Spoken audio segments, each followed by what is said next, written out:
こんにちは。今回はたけのこを使った美味しい炊き込みご飯の作り方です。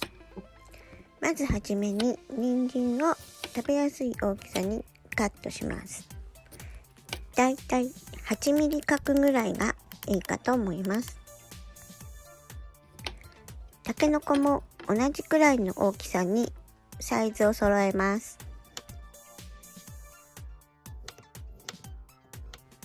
今回はたけのこの水煮を使って調理していきます。新鮮なたけのこが手に入ったら茹でてから調理してください。ウインナーも同じくらいのサイズにカットします。このウインナーは無添加です。詳しくは概要欄をご覧ください。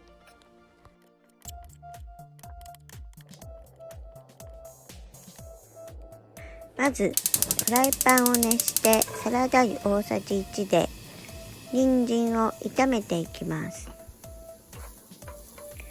人参のベータカロテンは油で炒めることによって吸収率が6倍にもなります。次にたけのこの水煮を入れて軽く混ぜて全体に油が回るようにします。たけのこには食物繊維が豊富なのでダイエットにも効果が期待されます。そしてウインナーも加えて炒めます。ウインナーのタンパク質は筋肉や骨の健康維持に役立ちます。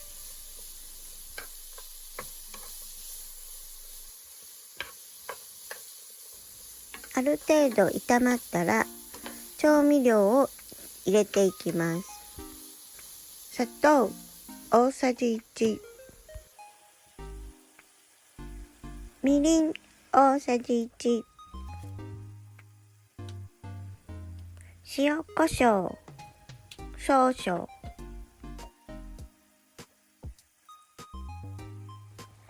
めんつゆ大さじ2、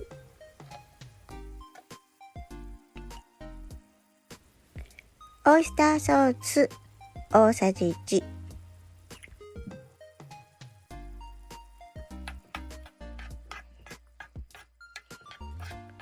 よくかき混ぜます。人参には抗酸化作用があり、がん予防、認知機能の改善、視力の回復など効果があります。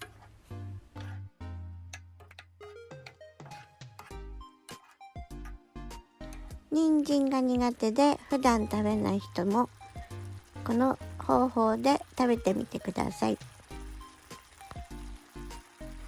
ここでしっかり煮詰めることによって人参の臭みは和らぎます。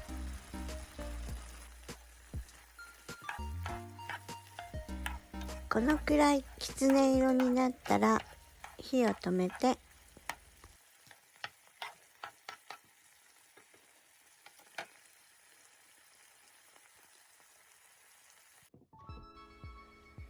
炒まった具材を炊飯器に全部移します。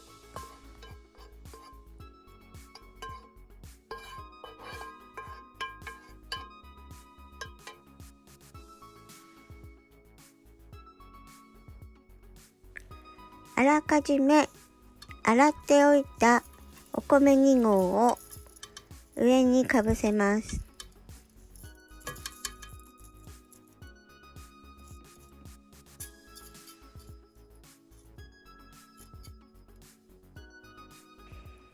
平らにならしてから静かにお水 300cc を加えます。最後に卵3個を割り入れ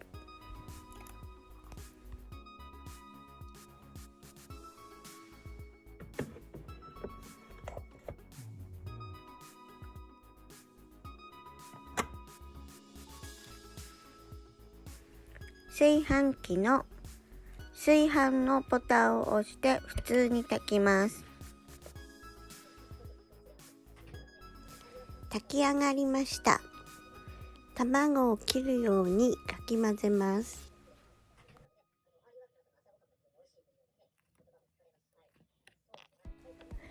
卵にはタンパク質、ビタミン B12、コリンなどが含まれていて、筋肉や骨の健康維持、脳の機能維持、免疫力の向上などに効果があります。ウインナーにもタンパク質が含まれています。その他にも亜鉛、鉄分などが含まれているので、貧血予防にも効果があります。タケノコには食物繊維、ビタミン B1、ビタミン B2、カリウム、マグネシウムが含まれていて、便秘の予防、疲労回復、血圧の調整などに効果があります。このチャンネルでは簡単で美味しく栄養価も考えたメニューを紹介していきます。ご視聴ありがとうございました。